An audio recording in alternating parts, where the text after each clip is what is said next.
Thank you. Good afternoon, all of you. Thanking ET Gov, Dehradun Smart City, and the government of Uttarakhand for having invited me over here to speak on this very relevant theme of financing for smart cities, which is so very important today when municipalities are reeling under a lot of budget deficits and crunches in human resources and financial resources. So, without much ado, we'll just go to the presentation straight away. With the various approaches to smart cities, the one is a top-down approach and then there's a collaborative approach. So when you talk of top-down approaches, my presentation here would be focusing on international best practices, which is what I'm bringing to the table today because all of you here are experts in the national best practices in smart cities. So if you look at top-down approaches, the Massachusetts Masdar city in UAE, the ICT infrastructure solutions that they brought about in their city is a very capital-intensive smart city solution that was brought about in this city. Another example is Rio de Janeiro in Brazil, which invested a lot in city control systems, like the ones that even the mission director was talking about, which is being set up in the ministry, city control systems. Even Dehradun Smart City Limited is thinking of putting up a city control systems. So these are top-down approaches to smart cities. Then the example of Seoul in South Korea, where they invested a lot of capital on generating heat maps for the city. So these heat maps are actually maps that identify potential locations of employment so that the smart city interventions could be directed spatially in those locations. So these are all capital intensive solutions, top-down approaches. Another approach to smart city is looking at smart city as an ecosystem, as a collaborative approach, wherein the government, the academia, the private sector, and the civil society is all together in one platform in a level playing field. These kind of solutions like that was tested in New York, where they had co-working spaces. Co-working spaces actually hosted about 30 incubators and accelerators and contributed to about $6 billion of economic growth. So this is again another new age smart city solution. And India too, we're not lagging behind in this co-working spaces. Many of our metropolitan cities do have these spaces, which is actually considered a smart city solution. Then again, solutions adopted by Spain for open challenge methods for attracting citizens' voice and citizens' opinions on smart city. And even World Bank has a web portal called City Sense, where they invite innovative solutions from the citizens on this web portal. So these are some economic, cost-effective solutions in smart cities. But whatever approach you follow, top-down or collaborative, citizens are increasing in their demands, and municipalities and local governments are hard stripped for funds and human resources. So we look at what is the situation of the ULBs in India today. Well, it's not such a bright picture actually. As per RBI data, most of the municipal corporations are actually running into a negative deficit, except for the few leading municipal corporations like Ahmedabad, etc. We also have the spending on civic services by most of the MCs falling way below the Zakaria committee norms. And this aspect, this situation is actually attributed more towards the, as per the analysis of RBI, it's attributed to the high dependency on grants and the low autonomy in the way to spend their revenues. So, of course, 14 Finance has changed this paradigm. There's a paradigm shift with the 14 Finance Commission devolution of funds, in which municipalities have the freedom to spend the money the way they want to. But post 14 Finance, also RBI has done an analysis, and surprisingly, it is seen that most of the spending, a large part of the spending has been a rural development rather than urban development. So this brings us to a point of introspection. What is it that we are missing here, and what are the kind of municipal finance tools that have been adopted internationally? Why don't we just have a quick glimpse of some of the best practices that are followed internationally in mobilizing funds by municipal corporations. So some of these municipal finance tools that are followed globally and means acknowledged as best practices, one is the government-based through subsidies and bonds. Development exaction tools, dedication requirements, tap fees, linkage fees, and impact fees. These are some of the dedication exaction tools from developers, how you extract in monetary terms or through alternative methods, exact the developers to come and contribute to the city development. Public-private partnerships, which is a long old concept in India, but really not structured well and not so successful till today, except a few isolated examples in various cities. leveraging private funds through various instruments like value capture and tax incremental financing. So if you look at municipal bonds in India, before 2013, the situation was not so dynamic, and we just had about 1,700 crores mobilized through municipal bonds till 2013, and the largest one was 300 crore by the Karnataka Water and Sanitation Pooled Fund. But post the Amrit and Smart Cities, we've seen a surge in municipal bonds. Muni bonds is what they're called, as we all are aware.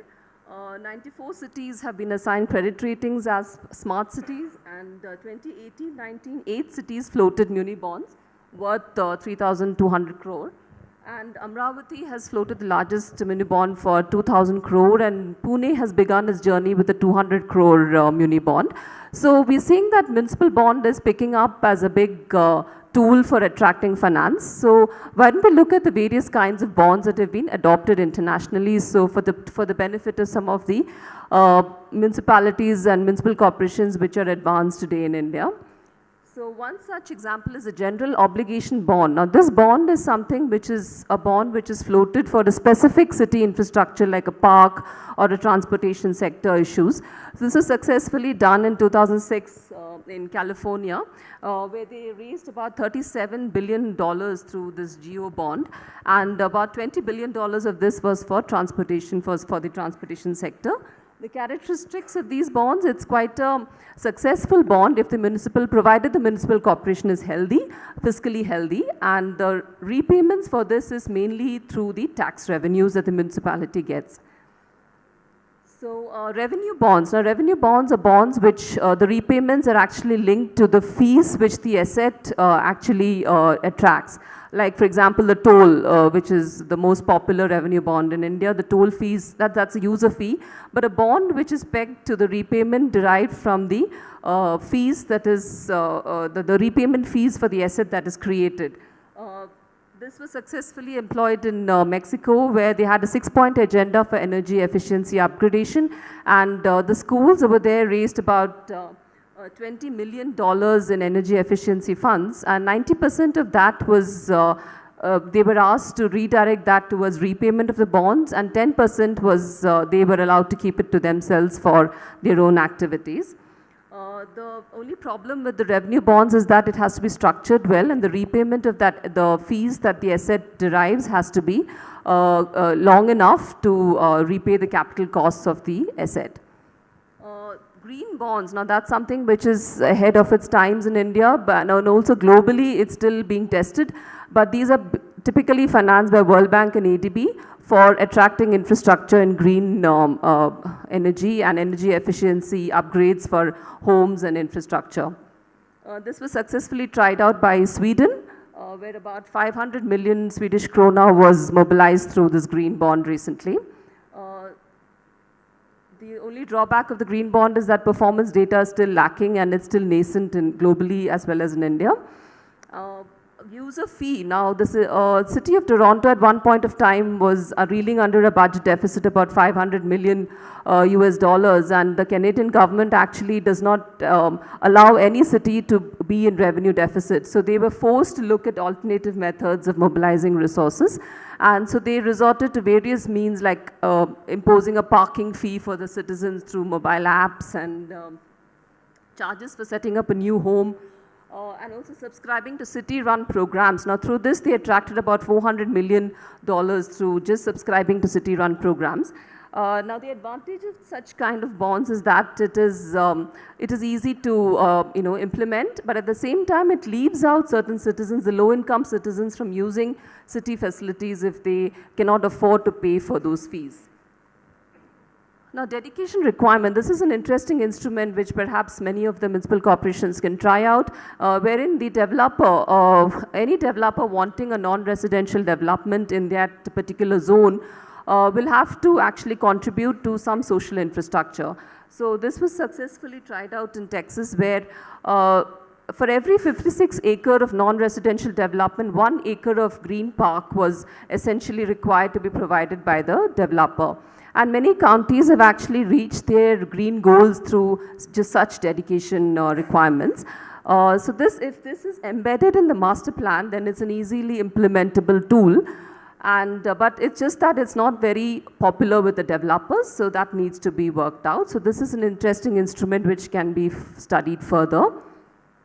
Linkage fees. Now this is another interesting instrument is tried by Boston, where they actually charge the developer for increase in FSI or for a change in land use zoning.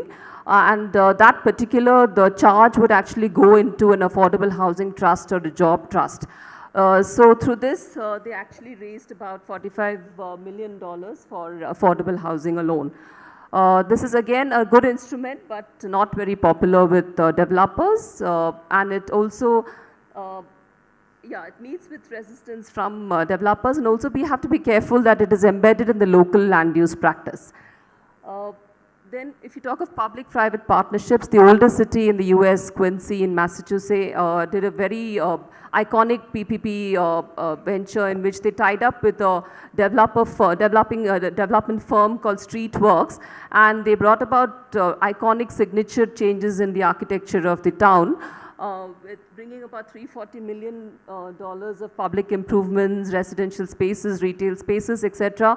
So this is a PPP which was extremely well structured, and the interesting part of this PPP is that the Streetworks, which is the development firm, actually invested in infrastructure, and the authority then bought this over from the development firm. So it was the other way around, rather than the authority providing the streets and the basic infrastructure. The developing firm or the private sector provided the basic infrastructure, and it was paid for by the local authority. So PPPs are interesting as long as it is structured well. It can be successful in the long term. Tax increment financing. This is another interesting tool which was successfully implemented in Missouri, where for every new investment that comes to a town or a city, you tax the increment in property value that is gained by some property owners because of the introduction of this new investment. For example, when Walmart was introduced in these counties, they actually taxed those property owners which actually gained the maximum from the introduction of such investments. So this is an interesting tool again. But just that if the property owners who can't afford this beyond a certain period of time, they may then be forced to leave the town or the city. So that's a disadvantage which we may want to take note of. Value capture instruments. Now this is extremely powerful instrument that has been tested in, especially in Latin America, with a great deal of success. In India, we've just tried the transfer, the TDRs, which have been successfully implemented in Mumbai, but I'm not sure whether it's been replicated well enough in other cities. I think it's again lack of lack of financial structuring. Robust financial structuring is required for this, which is what is keeping the TDRs from being replicated in India, I believe. And the other value capture instruments like betterment contributions and SEPACs, etc., have been very successfully tried out in Latin America. You may want to research on these and see how they've actually contributed to a large infrastructure funding for their cities and towns. The only issue with this being that perhaps it's difficult to demarcate the benefits that are derived, which is a citizen that derives benefits from this, and how do you geographically demarcate the benefits that are derived from such infrastructure investments. So whom do we tax and whom we don't tax? So that's a big administrative exercise that needs to be undertaken. At the end of it, I'd just like to say that these are various tools that I've just kind of sensitized the officials to, but it's a combination of various tools that works. A particular infrastructure project, you can adopt various tools to come out with a sustainable solution. And what we have seen through the morning discussions, the various smart city solutions, extremely interesting. And it's nice to see that there's a lot of progress made in individual solutions. But at the same time, I think what message that I would like to give is that we should not miss the big picture. We should have a plan that threads together all these smart city solutions, and we look at a long-term implication of such solutions also. Thank you very much.